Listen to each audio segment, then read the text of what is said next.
Alors, on va supprimer ce bloc-là. Donc on le sélectionne, touche suppression.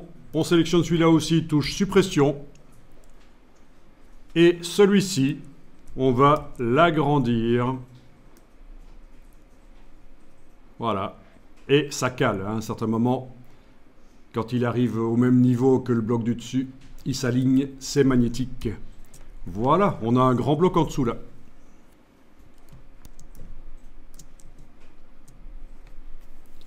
On va transférer tous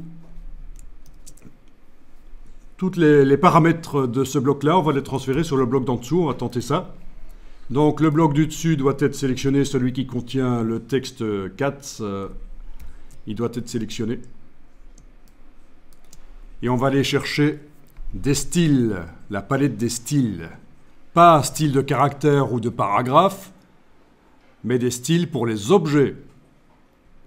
Et là aussi, vous seriez étonné, il y a pas mal d'utilisateurs de InDesign qui ne connaissent pas cette astuce, pourtant c'est basique. Menu fenêtre, style, style d'objet.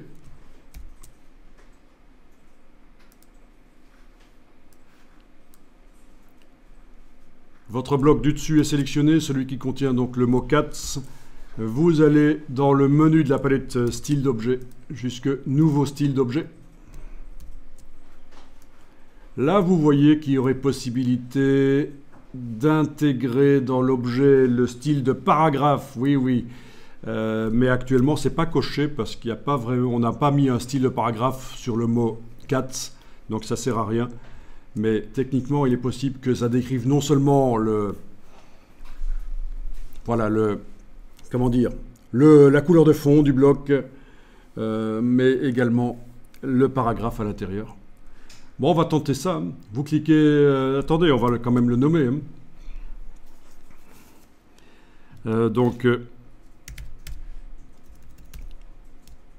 Avec fond dégradé, par exemple. Je vais indiquer ça. Ça va être le nom. D'après, oui, chaque fois que vous faites un style dans InDesign, il faut surtout faire attention qu'il soit indiqué d'après 100. Sinon, vous êtes en train de créer des parentages de styles, des styles enfants, des styles parents. C'est pour les utilisateurs avancés.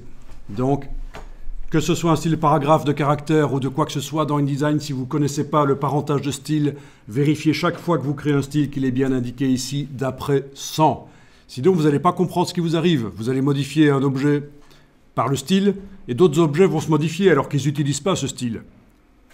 Mais ce sont peut-être des styles enfants. Ok. Mais voyons ce qui se passe quand on clique maintenant sur le bloc d'en dessous et qu'on lui applique le style en question. Eh bien, ça fonctionne, voilà. Avec fond dégradé. Dans la palette style d'objet, c'est le style qu'on vient de faire.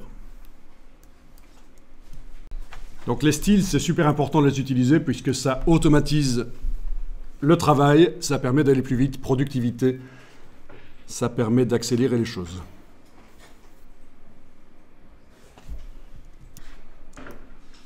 Alors, on travaille un peu avec les styles d'objets. On ne va pas en faire énormément, c'est vaste, hein. Mais bon, c'est juste une première approche. On va activer le bloc du dessus. Et on va mettre sur le bloc une ombre interne. Vous allez voir quel effet ça va faire, ça peut être intéressant. Donc sur le bloc texte du dessus, on va dans Objet, Effet, Transparence. Il faudrait faire un raccourci clavier pour y accéder facilement. Dans Édition raccourci clavier, on peut faire ses propres raccourcis clavier dans InDesign. Bon, ça je dis ça pour si vous devez aller souvent dans un item de menu dans les logiciels Adobe et qu'il n'y a pas de raccourci, ça peut être intéressant de créer le raccourci dans l'éditeur de raccourcis. Quoi qu'il en soit, menu Objet, Effet, Transparence, c'était l'objet du dessus là qui était sélectionné. Donc, on va enclencher Ombre interne. Et voilà, vous voyez ce que ça fait, c'est comme si c'était un renfoncement dans le papier. Vous allez pouvoir, ici, pendant que ceci est en surbrillance, vous avez tout ce qu'il faut ici pour aller modifier l'opacité, la taille, etc. Je vous laisse tester ça.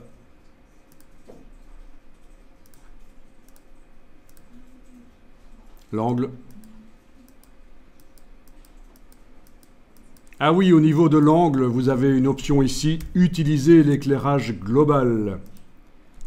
Voilà.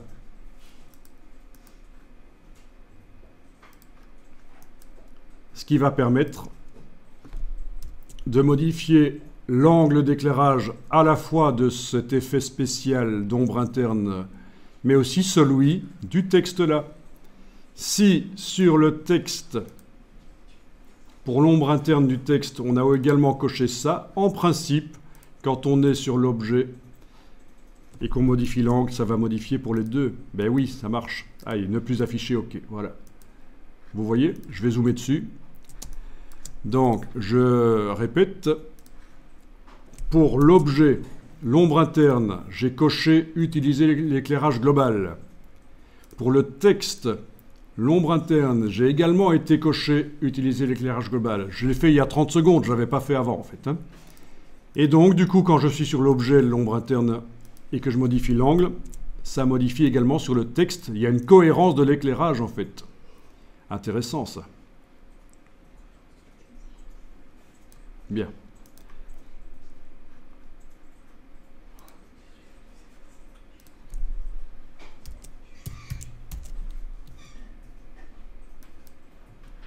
Ok. Donc tout ça est intéressant.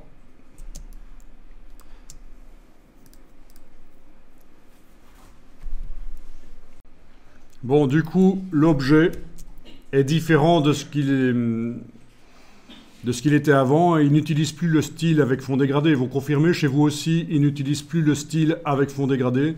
Vous êtes en 100 avec le signe plus qui indique qu'il y a eu des modifications. Oui. Ok, donc on peut faire éventuellement un nouveau style d'objet au départ de lui. C'est la version simple. Avec fond dégradé version 2. Ok. Et quand j'active le bloc du dessous, je peux lui appliquer aussi éventuellement avec fond dégradé version 2. Et il a son ombre interne maintenant aussi. Voilà. Et si je mettais du texte dedans, il est probable, on va le faire d'ailleurs, qu'il aura également les effets sur le texte les mêmes qu'au-dessus. Actuellement, c'est un bloc pour les images. Il y a une diagonale, mais comme ça ne contient pas encore d'image, dès qu'on va cliquer avec l'outil texte dedans, ça va devenir un bloc texte. Enregistrer le document. Monsieur.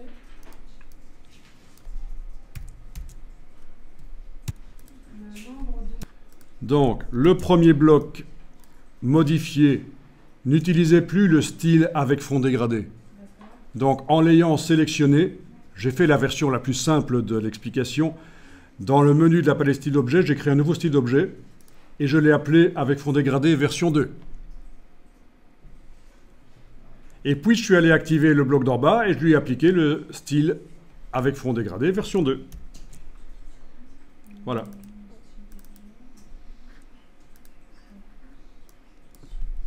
Alors, avec l'outil texte, cliquez dans le bloc. Avec l'outil texte ici, vous survolez le bloc et on clique. Il se transforme en bloc texte. Oui, parmi les paramètres du bloc, il y a le fait que le texte est centré verticalement. Ça fait partie des paramètres du bloc.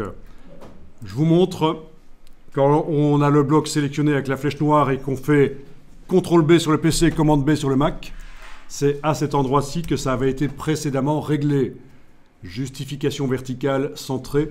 Donc c'est pour ça que, oui, et ça fait partie, c'est intégré forcément au... Le bloc du dessus intégrait ça, que le texte était centré verticalement, ça a été intégré au style, et c'est pour ça que le bloc du dessous, qui utilise le même style, dès que je clique avec l'outil texte, il est centré verticalement. Donc vous allez pouvoir taper du texte, eh bien essayons par exemple ça, voilà. Ok. Alors, en ce qui concerne l'effet spécial sur le texte, il n'a pas été intégré au bloc, ça c'est plutôt ennuyeux, ça fait partie des choses qu'on aurait dû être attentif et cocher certaines choses quand on a créé le bloc le style d'objet, mais c'est pas grave.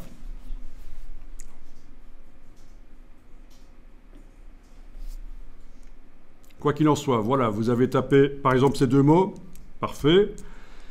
On va modifier la dimension des mots avec notamment la palette caractères. Donc menu texte en haut de l'écran, caractères. Et vous allez modifier ici. Voilà. Et avec éventuellement la touche Shift pour que ça aille plus vite. Quand on clique là, on va de 10 en 10. Voilà. On est bien en approche optique, c'est parfait, c'est la meilleure qualité.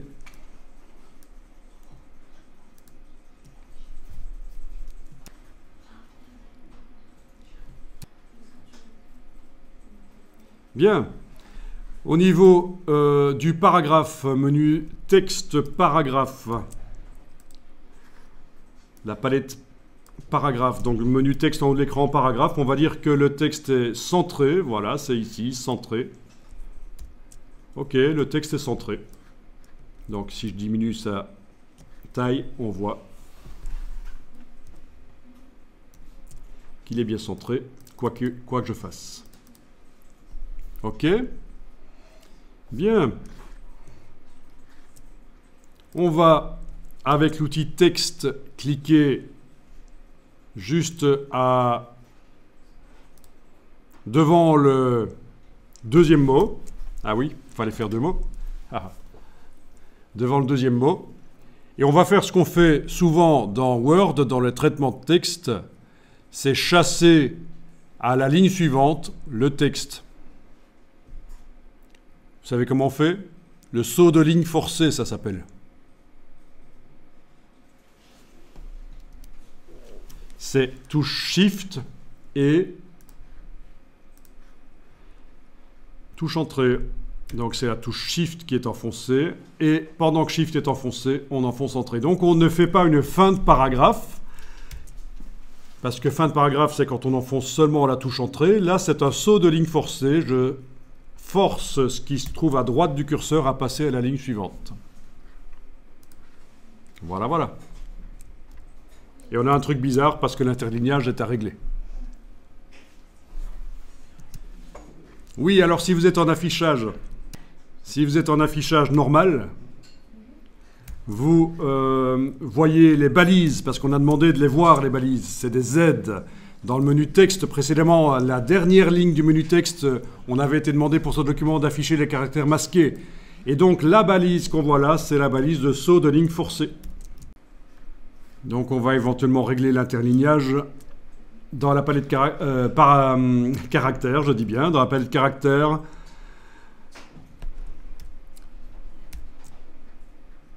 Vous pouvez aller régler l'interlignage. Il va peut-être falloir tout sélectionner. En fait, avec un CTRL A sur le PC, commande A sur le Mac, pendant que vous avez le curseur texte qui clignote.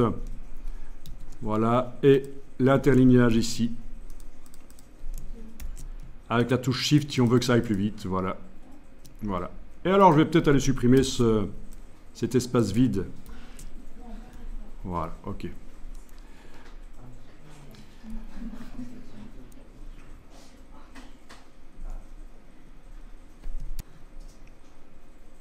Bien, donc la taille du caractère, je vous laisse décider, voire même l'espacement entre les caractères ici, l'espacement global entre les caractères, ça peut être intéressant d'espacer pour faire quelque chose de graphique. Et tout ça pourra être modifié après. Donc en ayant sélectionné tous les caractères, vous modifiez leur taille, mais aussi l'espacement entre les caractères. Et vous enregistrez.